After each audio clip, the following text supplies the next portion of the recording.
Krishna, Krishna, Krishna, Krishna, Krishna,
Jai. Sisi Gornitai Paramakaruna Ki Jai. Boa noite a todos, meus amigos do Face, meus amigos do Insta. Um recadinho especial para o pessoal do Face. Segunda-feira, acabou essas lives nesse canal. Só vai ter no meu fanpage, tá? Eu não sei se alguém pode digitar, se tem um link para o pessoal entrar e como é que faz? Curtir, né? É só curtir a fanpage. Porque temos 2 canais e está dividindo e esse canal já está com número limite, tem muita gente querendo entrar e aí está confundindo as pessoas. Então peço para todos vocês serem comportados, disciplinados e obedientes e entrarem, curtirem o fanpage Chandramukha Swami, que a partir de segunda-feira acabou, ok? Então, mais uma vez, muito boa noite a todos e vamos dar sequência, agradecendo a presença de todos. Quem está chegando pela primeira vez, nossos especiais saudações, né? Estamos lendo o Bhagavad Gita todas as noites. Eu acho que essa live já é a número 58. Foram 58 lives e o salário, ó, desse tamanho. Estou brincando, lógico, o salário é grande. Então já estamos aqui no último verso, que é o verso 47 do capítulo 6, intitulado Dhyana Yoga. Yoga da meditação. Então repitam comigo, por favor. Om Namo Bhagavate Vasudevaya. Om Namo Bhagavate Vasudevaya. Om Namo Bhagavate Vasudevaya. Om Namo Bhagavate Vasudevaya. Om Namo Bhagavate Vasudevaya. Na verdade, ontem eu já li esse verso, mas eu não li o significado dado por Srila Prabhupada. Antes mesmo de ler o verso, eu falei bastante. Então, não deu tempo de ler o significado, como o significado é muito bom.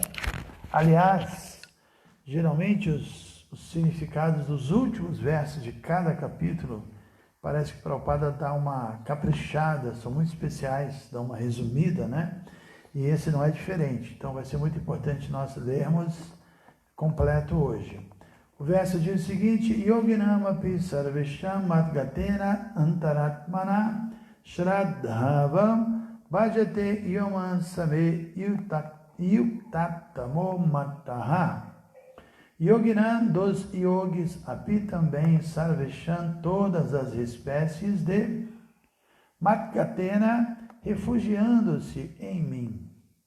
Muito interessante. Na verdade, a palavra gata é vida, né? Tipo, vivendo em mim, né? Pensando sempre em mim. Aqui também diz, refugiando-se em mim, pensando sempre em mim. Anta Atmana, dentro de si mesmo. Shraddhavam, com fé total. Bhajate, presta transcendental serviço amoroso. Yaha, aquele que man, para mim, o Senhor Supremo, Saha, ele me por mim, Yukta Tamaha, o maior yogi, Mataha, é considerado. Então, antes de ler a tradução, só queria tocar num ponto que já toquei várias vezes, acho importante, que é a palavra Shraddha, que aqui está traduzido como fé total, né? Shraddhavam, aquele que possui Shraddha, que é essa fé. Mas vale a pena a gente comentar um pouquinho sobre isso, porque desde o início, na introdução, Prabhupada faz uma introdução bem longa da Bhagavad Gita, muito profunda, e ele fala que a consciência de Krishna não tem nada a ver com fé, no sentido ocidental da palavra, ou no sentido material, na verdade, da palavra, porque fé é algo sentimental, né? Você acredita em algo e você pode mudar de opinião depois. Hoje eu tenho uma fé, amanhã eu tenho outra fé, a minha fé fica abalada, depois você vai mudando de convicção, ou de fé, aliás, né? Isso, Prabhupada disse que não é importante, que as religiões que se baseiam só em fé, sem uma compreensão filosófica, elas são muito, assim, frágeis. Então, mesmo nós, enquanto devotos, podemos ter fé em Krishna, mas uma fé sentimental, uma fé religiosa, diríamos assim, né? Assim como eu tenho fé que a gente vai conseguir completar, assim, a coleta da vaquinha para plantar. A gente tem uma vaquinha na internet, né? Fé, né? Acreditar em algo assim. Mas esse Sharadavan é mais do que isso, é você realmente ter uma convicção filosófica, é uma fé racional, é uma fé baseada num conhecimento completamente científico e numa prática que produz uma experiência espiritual. Então, quando a nossa fé é baseada numa filosofia profunda, numa ciência, e atinge o nível de convicção filosófica, e também quando você aplica essa convicção no seu dia a dia e tem experiências espirituais, aí a sua fé está num outro nível mesmo. Por isso que eu também achei curioso essa palavra Matgatena, que é refugiando-se em mim ou pensando em mim, e também significa vivendo em mim, porque esse é um ponto muito interessante na Bhagavad Gita, que enquanto divas, nós, né, entidades vivas, nós somos de uma categoria chamada Tatastha Shakti, uma energia marginal.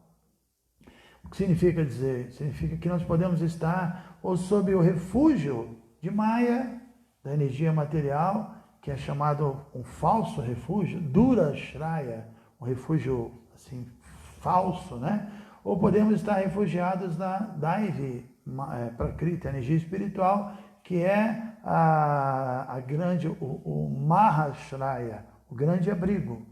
Então a ideia que passa aqui é que uma pessoa, esse yogi, que se refugia na energia espiritual, que está vivendo dentro de um contexto completamente espiritual, é essa pessoa avançada. Então a convicção dele não é só um sentimento, é uma experiência mesmo, é uma transformação mesmo. Então eu vou ler aqui a tradução, vocês podem repetir, por favor? Eu não li ainda, né? Não. A tradução do verso. Então repitam, por favor, e vocês podem repetir também aí de casa, que eu estou ouvindo, presta atenção. E de todos os yogis,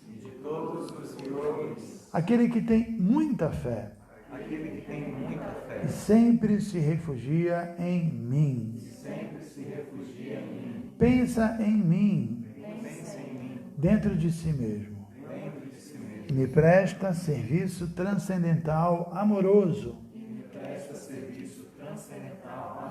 é o mais intimamente unido a mim, em yoga, e é o mais elevado de todos. Esta é a minha opinião.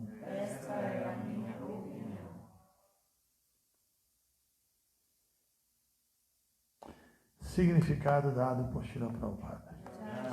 Aqui a palavra bhajate é significativa. Bhajate tem sua raiz no verbo bhaj, que se usa quando se quer expressar necessidade de serviço.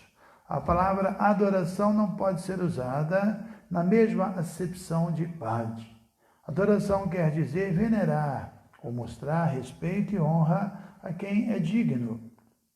Adoração quer dizer, já falei, mas serviço com amor e fé é especialmente dedicado à Suprema Personalidade de Deus. Pode-se deixar de adorar um homem respeitável ou um semideus, então ser chamado de descortês. Mas ninguém pode eximir-se de servir o Senhor Supremo e escapar a uma completa condenação. Quem não serve o Senhor Supremo, o que Krishna fala, né? No capítulo 9, eu sou o único desfrutador. E quem não entende isso simplesmente cai nesse mundo, né? E tenta desfrutar sem ele. Então, estamos condenados aqui, né? Porque a energia material não dá moleza, né? Então, todo ser vivo é parte integrante da Suprema Personalidade de Deus e assim, por sua própria constituição, todo ser vivo é designado a servir o Senhor Supremo. Vou repetir essa frase. Todo ser vivo é parte integrante da suprema personalidade de Deus. Somos partes dele. Isso é um ponto muito interessante na filosofia, né? Krishna diz, Mama Eva Ansha Diva. Diva, a entidade viva, é uma Ansha, uma parte integrante. Fazemos parte da verdade absoluta, assim como a mão faz parte do corpo, ou assim como uma folha faz parte da árvore. Seria ridículo a mão não servir o todo, né? Como tem um exemplo clássico, que a mão leva o alimento à boca. Ela faz com que o alimento entre no estômago e ela se beneficia única e exclusivamente assim. Se a mão quiser comer por conta própria, é ridículo, não vai funcionar. Ela tem que cooperar com o todo. Da mesma forma, a nossa felicidade depende de nós entendermos que somos partes dele e tentar agradar o todo, agradar a Deus, e aí ficamos felizes. Se a gente buscar uma felicidade separada de Deus, é o mesmo exemplo da mão tentar se alimentar separadamente do corpo, sem cooperar com o corpo. O exemplo da folha em relação à árvore é a mesma coisa, né? A folha fica feliz quando a água é jogada na raiz. Se você só molha a folha e a água não chega na raiz, ela não vai ser beneficiada. Aparentemente ali a aguinha na folha cria aquele brilho, mas o sol já evapora e não resolve. A água tem que chegar na raiz. Então Deus é a raiz da nossa existência e nós somos uma parte dele. Quando nós compreendemos isso, a nossa vida se transforma, né? Porque antes de compreender isso, eu me lembro muitíssimo bem, quando eu li a primeira vez a Bhagavad Gita, que foi em 79, quando eu li que nós temos que agradar a Deus, temos que servir a Deus, que Ele é o beneficiário do nosso sacrifício, que a meta da vida é agradá-lo. Eu falei, como assim, né? E eu? Agradar a Deus, né? Porque eu não entendia que eu era parte dele. Então a gente só não se inclina a servir a Deus, a se dedicar totalmente a Ele, devido à ilusão de achar que se eu me dedico a Ele, eu não vou ganhar nada com isso. Mas até do ponto de vista de interesse pessoal e espiritual, porque evidentemente não podemos eliminar o interesse, temos que resolver nossos problemas e temos que preencher os nossos vazios. Então, mesmo do ponto de vista de buscar esse preenchimento e de buscar soluções, a melhor coisa a fazer é agradar a Deus, é servir a Deus, é cooperar com Deus, e aí, enquanto partes dele, nós ficamos completamente felizes, satisfeitos e preenchidos, né? Então, essa frase aqui é simples, mas é muito profunda.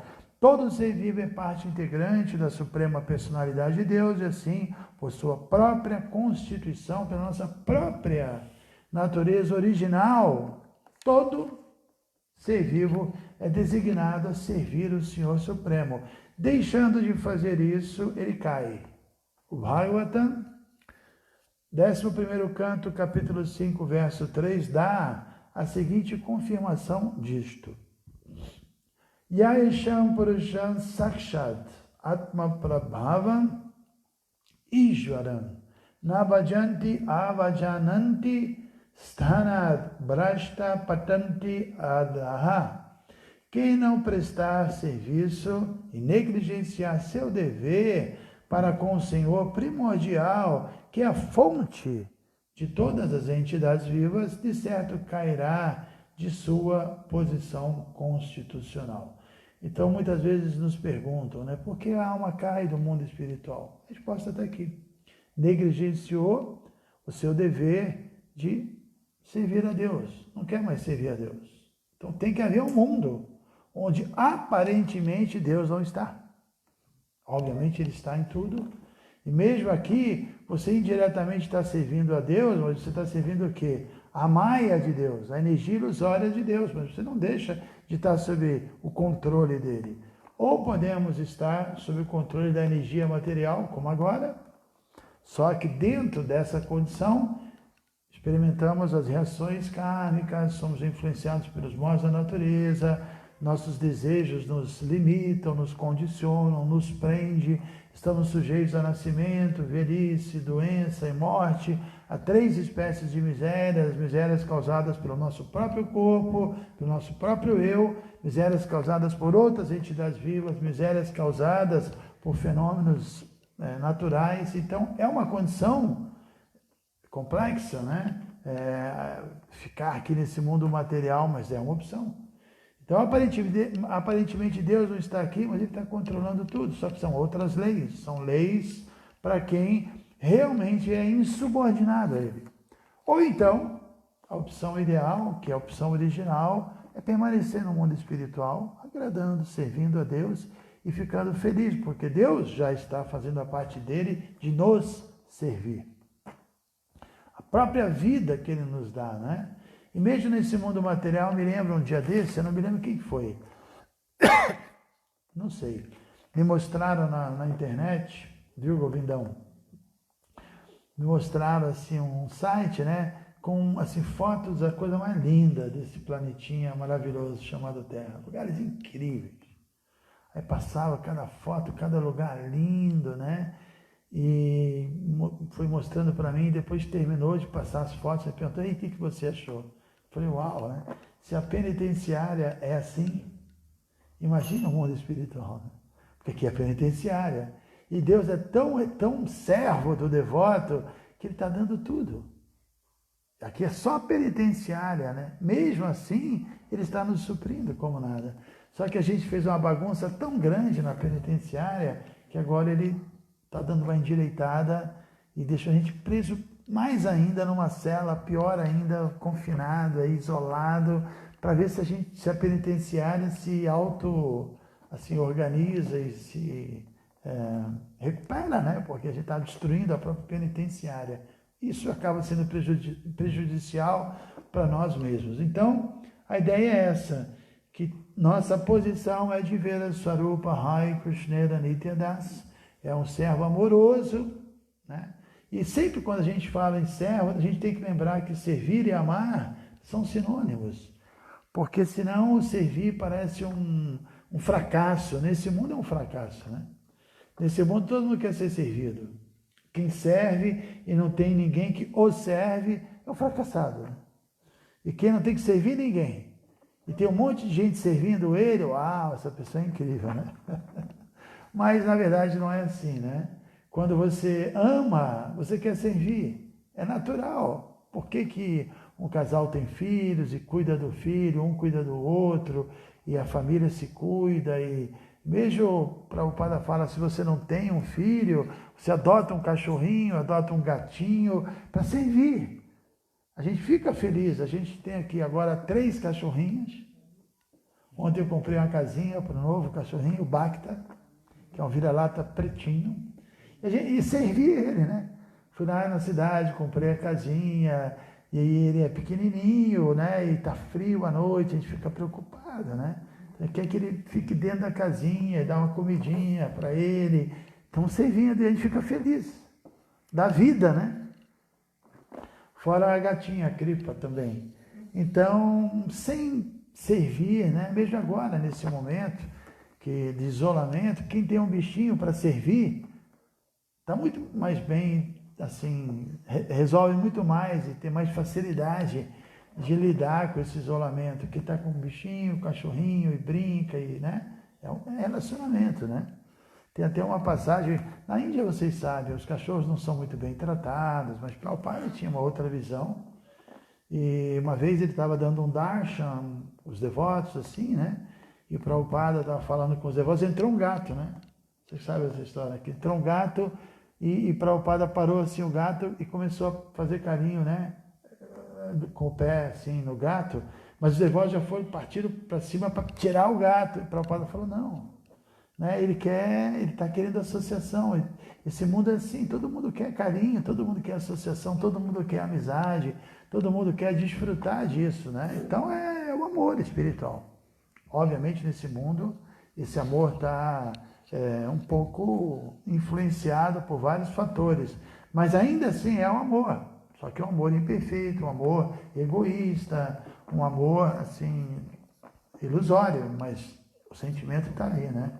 Então, no mundo espiritual, não é que nós servimos a Deus e não queremos saber de ninguém. Nós servimos a todo mundo é um servo. Quanto mais nós nos colocamos como um servo, mais a gente sente uma paz interior. Quanto mais a gente quer ser servido, mais paranoia a gente vai ter. Eu sempre comento isso, que quem sente a necessidade de ser servido, já indica um vazio dentro muito grande, uma fraqueza, né? Está precisando de algo, está vazio. E quem quer servir, está querendo sempre servir, já indica que além de estar preenchido, está transbordando. É uma indicação de uma força muito grande. O forte serve, o fraco quer ser servido. Então nesse mundo é tudo de ponta cabeça. Quem não serve e é servido parece forte, mas não é. São fracos, né? Os servos é que são realmente pessoas especiais, mesmo nesse mundo. Então vamos continuar aqui. Opa, não temos muito tempo. Neste verso também se usa a palavra bhajanti, portanto o termo bhajanti é usado apenas em relação ao Senhor Supremo, ao passo que a palavra adoração pode se aplicar a semideuses ou a qualquer outra entidade viva comum. A palavra avajananti, usada neste verso do Srimad Bhagavatam, ou seja, no verso acima, né? Não no verso de hoje, também se encontra na Bhagavad Gita, avajananti mamudhaha, somente os tolos e malandros zombam da suprema personalidade de Deus, o Senhor Krishna. Esses tolos põem-se a escrever comentários sobre a Bhagavad Gita sem uma atitude de serviço ao Senhor. Por conseguinte, não podem distinguir apropriadamente entre a palavra bhajanti e a palavra adoração. Todas as espécies de práticas de yoga culminam em Bhakti Yoga. Todos os outros yogas não passam de meios para chegar ao ponto de Bhakti em Bhakti Yoga. Todos os outros yogas não passam de meios para chegar ao ponto de Bhakti em Bhakti Yoga. Yoga, na verdade, significa Bhakti Yoga. Todos os outros yogas são avanços rumo ao mesmo destino. 2 pontos, Bhakti Yoga. Do início do Karma Yoga até o fim do Bhakti Yoga é o longo caminho da autorrealização. Karma Yoga, sem resultado fruitivo, é o começo deste caminho. Quando em Karma Yoga, ao aumento de conhecimento e de renúncia, passa-se a etapa de Jnana Yoga. Quando o Jnana Yogi intensifica sua meditação na superalma através de processos físicos variados e sua mente está nele, atinge-se a fase de Ashtanga Yoga. E ao ultrapassar o Ashtanga Yoga, estabelecer-se na suprema personalidade de Deus Krishna, o yogi fixa-se em Bhakti Yoga, a culminação. De fato, Bhakti Yoga é a meta última, mas para analisar Bhakti Yoga em pormenores, deve-se compreender estes outros yogas. Bhakti Yoga é a meta última, para analisar Bhakti Yoga em pormenores, deve-se compreender esses outros yogas. O yogi que é progressista está, portanto, no verdadeiro caminho da boa fortuna eterna. Aquele que se mantém num determinado ponto e não continua a progredir é designado por este nome específico: Karma Yogi, Dhyana Yogi, ou Dhyana Yogi, Raja Yogi, Hatha Yogi, etc. Se alguém tem a imensa fortuna de chegar ao ponto de Bhakti Yoga, deve-se entender que ele suplantou todos os outros yogas. Portanto, tornar-se consciente de Krishna é a fase mais elevada de yoga, assim como quando falamos nos Himalaias, referimos-nos às montanhas mais altas do mundo, cuja culminação é o Monte Everest, o pico mais elevado. É devido à boa fortuna que alguém adota o caminho do Bhakti Yoga e chega à consciência de Krishna para seguir a orientação védica e tornar-se bem situado. O O yoga ideal concentra sua atenção em Krishna, que é chamado Shamsundara, cuja cor é tão bela como uma nuvem, cujo rosto de lótus é tão brilhante como o sol, em cuja roupa brilham joias e cujo corpo tem guirlandas de flores. Seu brilho é reluzente, que é chamado Brahma Jyoti, ilumina todos os lados. Ele encarna sob diferentes formas, tais como Rama, Nrsimha, Varaha e Krishna, a suprema personalidade de Deus, e desce como ser humano, como filho de mãe Yashoda, e é conhecido como Krishna, Govinda e Vasudeva. Ele é o filho, marido, amigo e amo perfeitos. E ele é pleno de todas as opulências e qualidades transcendentais. Se alguém permanece deveras consciente destes aspectos do Senhor, ele é chamado o yogi mais elevado. Esta etapa de perfeição máxima em yoga só pode ser alcançada através de Bhakti Yoga, como se confirma em toda a literatura védica. Aqui tem uma citação do Svetasvatara Upanishad. Yasadeve para bhakti yatadeve tata guru tasyaite kathitahi artaha prakashanti mahatmanaha. Somente aquelas grandes almas que têm fé irrestrita, tanto no Senhor quanto no Mestre espiritual, é que todos os significados do conhecimento védico são automaticamente revelados. Svetasvatara Upanishad, capítulo 6, verso 23. Bhaktirasya bhajanam tat ihamutropadhi narasyena mushmimana kalpana etat eva naishkarmyam. Bhakti significa serviço devocional ao Senhor, serviço que é livre do desejo de lucro material, quer nesta vida, quer na próxima. Desprovida dessas inclinações, a pessoa deve absorver toda a sua mente no Supremo. Esse é o propósito de Naishkarmya. É uma citação do Gopala Tapani Upanishad, capítulo 1, verso 15. Esses são alguns dos meios para a execução de Bhakti, ou consciência de Krishna, a mais elevada perfeição do sistema de yoga. Assim terminam os significados Bhaktivedanta do 6º capítulo do Srimad Bhagavad Gita, que trata do Dhyana Yoga. Srila Prabhupada aqui. Então amanhã iremos começar capítulo 7, o conhecimento acerca do Absoluto. Temos 10 minutos, puderem procurar uma pergunta aí se tiver. Om Gyana Timirandasya Gyananjana Shalakaya Chakshurum Militam Yena Tasmai Shri Gurave Namaha Sri Krishna Chaitanya Nityananda Shri Advaita Gadadhara Shivasari Gaura Bhakta Vrindam Hare Krishna Krishna Krishna Hare Hare Hare Rama Rama Hare Hare. Então interessante, né? Um capítulo tão técnico, mas no final Krishna conclui dizendo que esse Sharadá, essa convicção, essa adoração, essa prestação de serviço, amor espiritual é o mais elevado, é o nível mais elevado do yoga. Como Krishna fala em vários versos aqui da Gita, por exemplo, no capítulo 10, ele fala sobre isso. Maktita madgata pranabodhayanta parasparam Katayantas chamanityantas shantir charamanticha. Que os devotos são os yogis mais avançados. Maktita, suas vidas estão rendidas a mim. Madgata prana, todo o seu ar vital, ou melhor, a primeira parte, Maktita, suas mentes estão fixas em mim. Madgata prana, suas vidas rendidas a mim.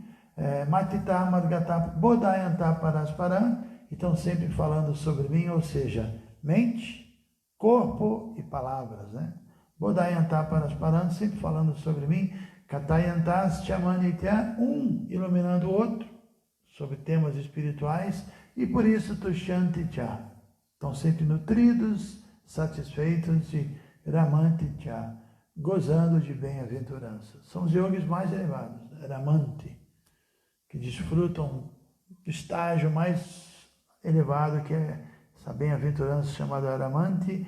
Tem outro verso também muito bom que diz Ramanti yoginonante satyananda chidatmani itirama padenashau param brahma vidyate.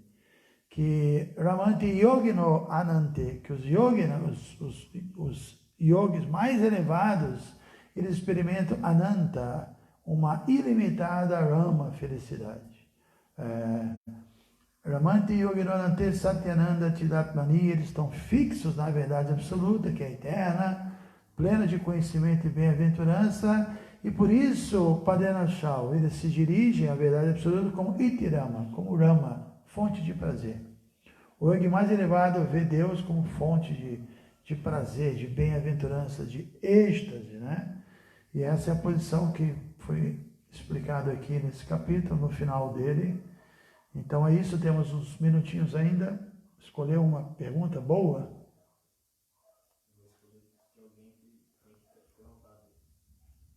A primeira pergunta é de Paravioma.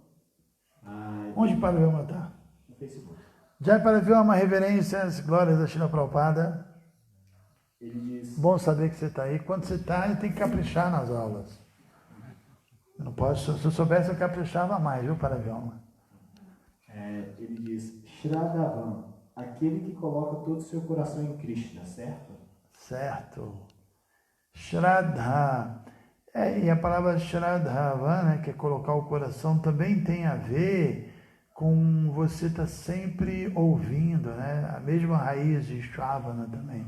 Você ouvir sempre ali, nessa avidez, né? Como isso é explicado por Sutta Goswami, Shrivatan Sakata Krishna Punyashavana Kirta, que quem tem essa avidez, tem que ter essa avidez. Rupa Goswami explica, esse é o preço para obter a misericórdia de Krishna. Você tem que estar muito, assim, muito ávido, senão Krishna não se revela totalmente, né? Essa avidez, assim, colocar mesmo o seu coração, não ficar economizando energia, se render, né? Se render mesmo, não tem jeito. Tem que haver rendição, se não houver rendição, e Krishna reciproca no nível de rendição. E é um problema, a gente tem dificuldade de se render, né? Porque o ego não deixa, né? Eu brinco, estava brincando ontem, hoje, com os devotos que estão tocando, né? Que às vezes a gente acelera, aí tem que tocar mais rápido, né? E aí minha experiência é que você tem que se render, né? Assim, não ficar na plataforma racional tocando, tem que entrar, tem que surfar, né? E aí eu brinco e falo, solta o sari. Solta o sari porque eu falo sobre a história de Draupadi, né? Que ela segurou, quando quiseram despir-la, com uma mão ela segurava e com a outra ela orava, mas não estava dando certo. Aí ela largou o sari, soltou o sari e orou com as duas mãos aí, Krishna, então agora eu vou supri-la. Então tem que soltar o sari, a gente tem que soltar o sari. Senão, nossa vidinha, a gente consegue se manter com o Hare Krishna, mas não avança, tem que soltar o sari. Então vamos ser devotinho, legal, mas devotinho meio infeliz. Não um yogi, né, que vive essa experiência, a maior aventura, né? Santo Agostinho fala isso, né? Que a maior aventura é buscar a Deus, né? A maior aventura da vida humana, né? A maior realização. Então temos que soltar o sari. Uma pergunta de Liu Pinheiro. Jai Maharaj, por favor, aceite minhas respeitosas reverências.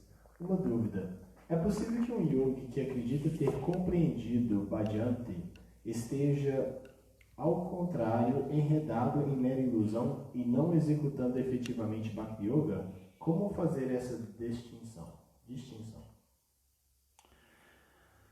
Se é possível o yogi ter entendido que ele tem que prestar serviço, que bhaja significa isso, mas Ele acredita ter compreendido Bhajanti, mas na verdade ele está enredado em mera ilusão e não está executando efetivamente Bhakti Yoga.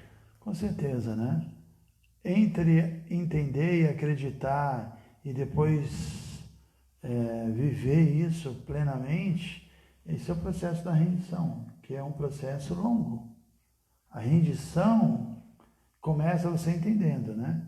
E eu sempre falo, ou pelo menos há umas semanas atrás falei várias vezes sobre isso, que o primeiro estágio é render-se ao conhecimento, não a Krishna. Porque não dá para se render a Krishna sem conhecimento, né?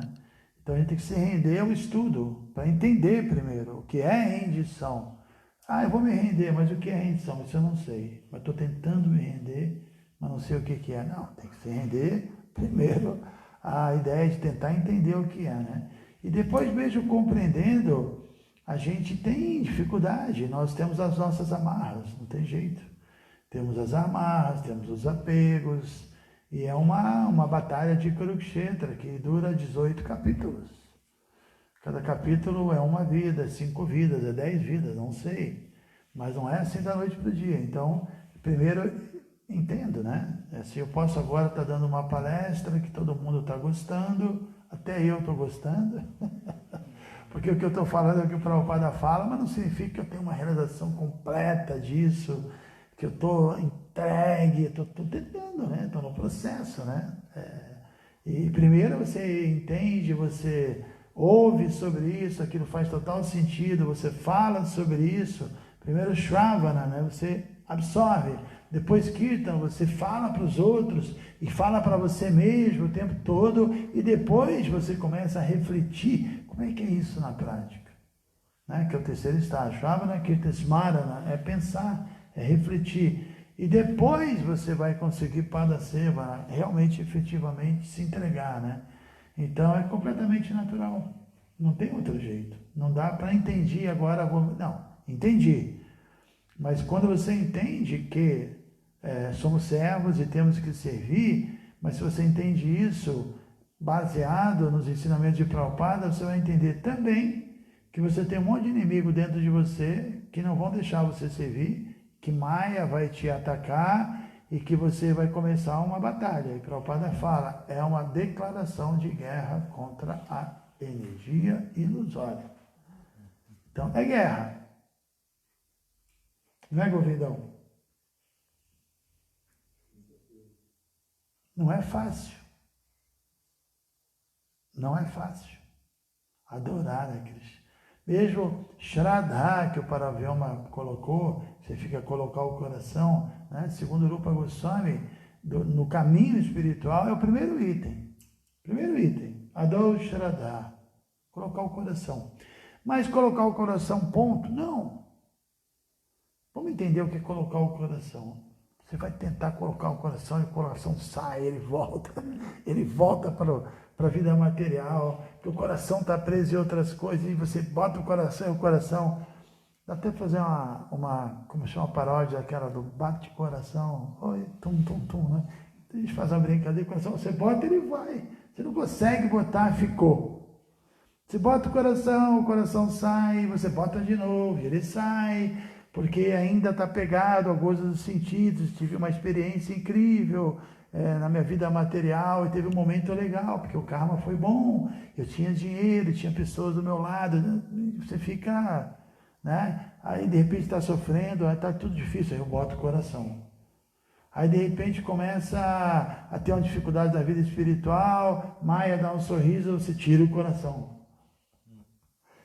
É uma guerra, é uma luta, não tem jeito, né? Isso é o primeiro item, botar o coração. Então primeiro a gente tenta botar o coração, depois você tem que manter o coração, e o coração tem que entrar cada vez mais, né? Não é fácil, né? E colocar o coração significa o quê? Colocar a mente. Tem um verso muito bom no capítulo 5, podemos dizer que ele fala disso. Tadvodayas, como é o verso que ele fala, vamos ver se eu acho. Inclusive acabou ali o nosso amigo ali, se quiser dar mais uma misericórdiazinha de 10 minutos aí para eles.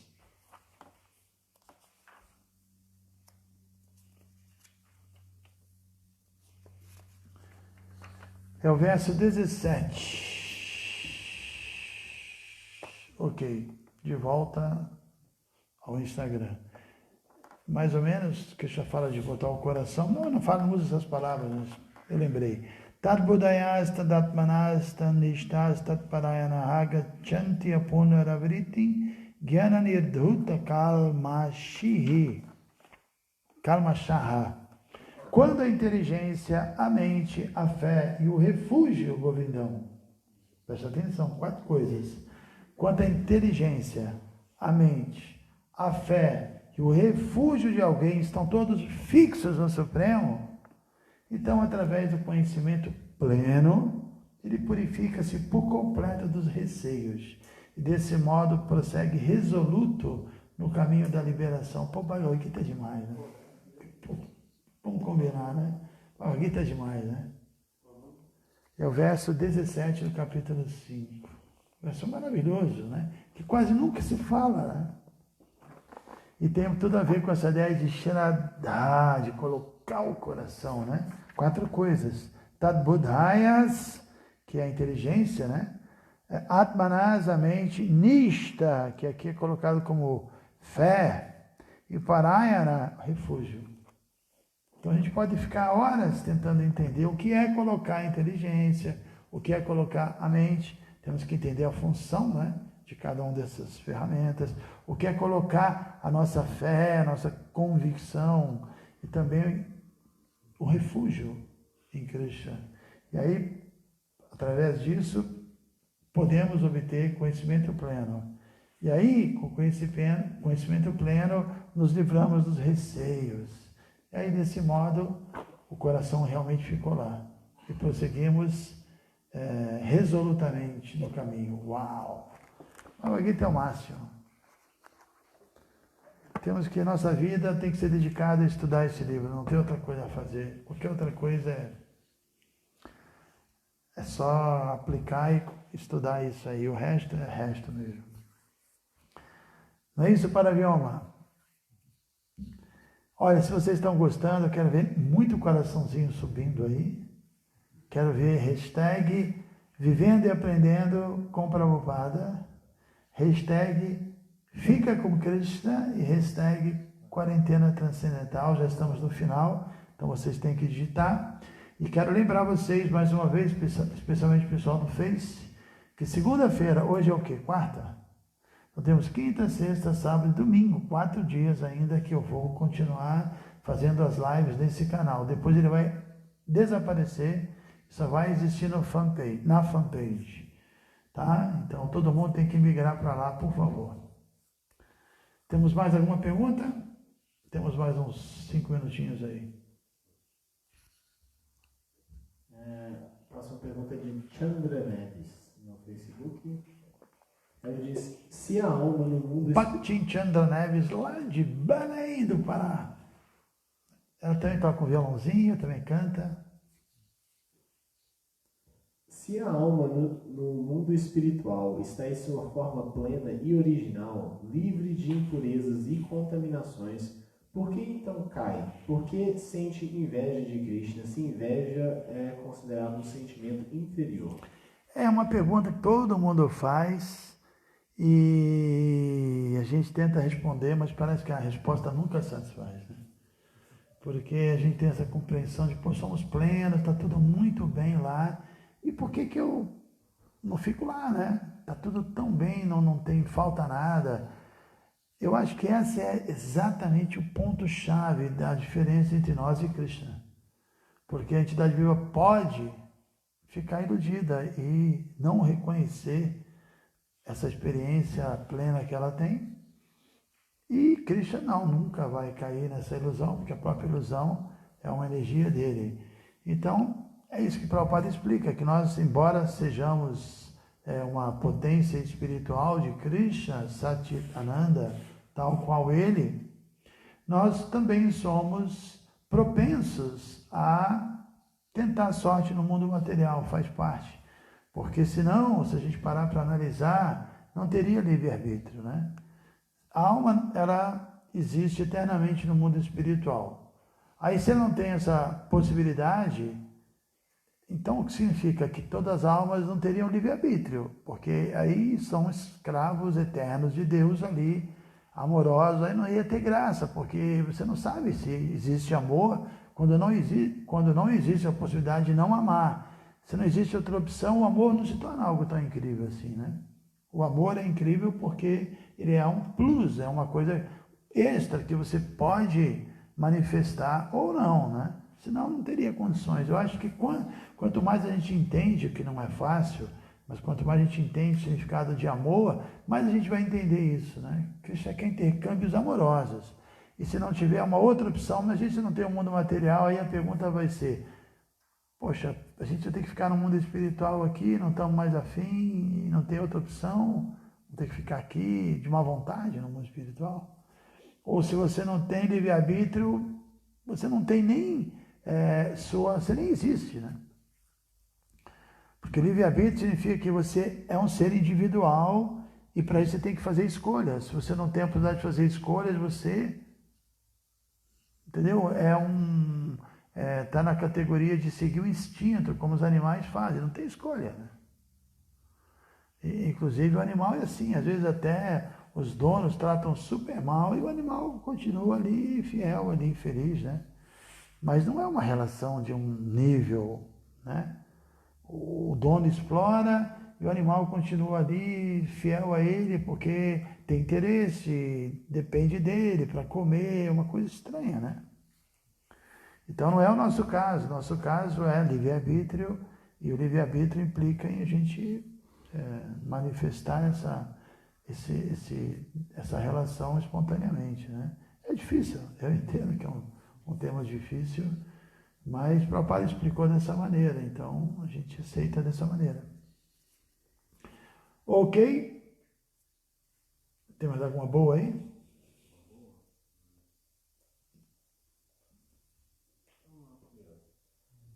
Uma pergunta de Nara Maranhão.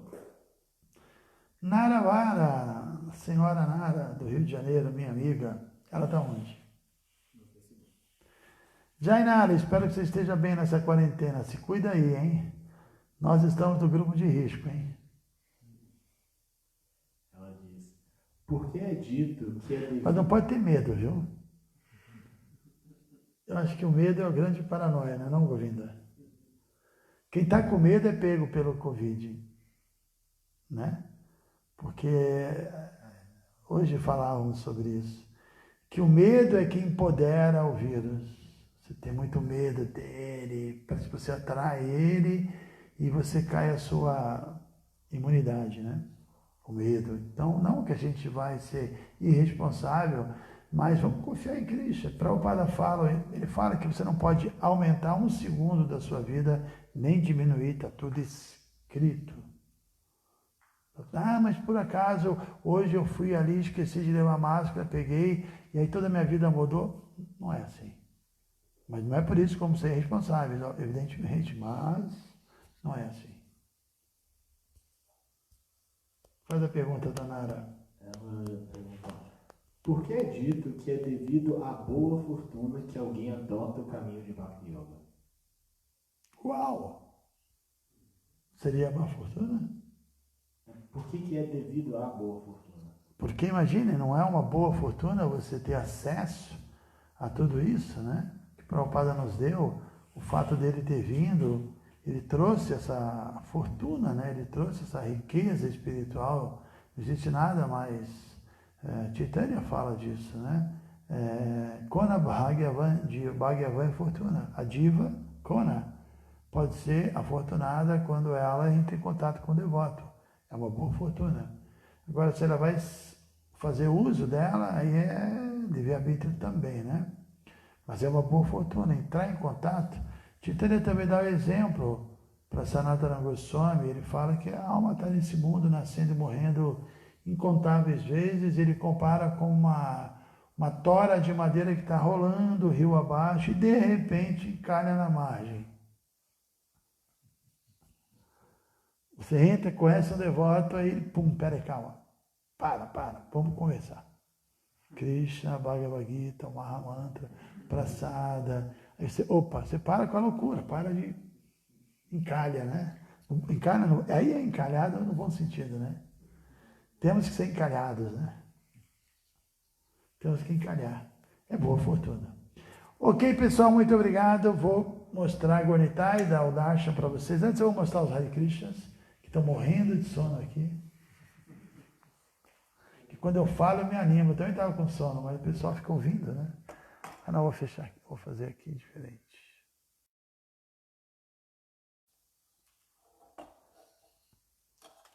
Está meio difícil aqui.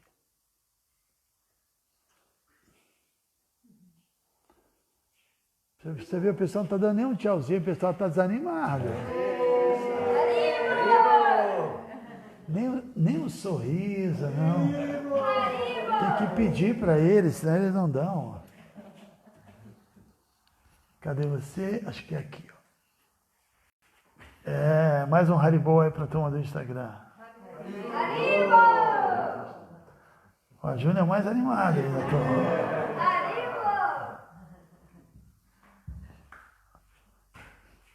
Agora, vamos ver as deidades. Sigonitai Paramakaruna Ki Jai.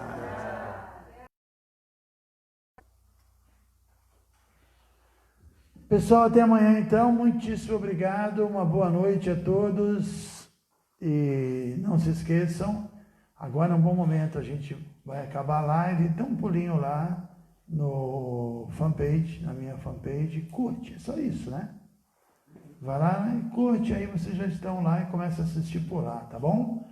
É melhor, vai ser bem melhor para todos. Muito obrigado. Todas as glórias a Srila Prabhupada.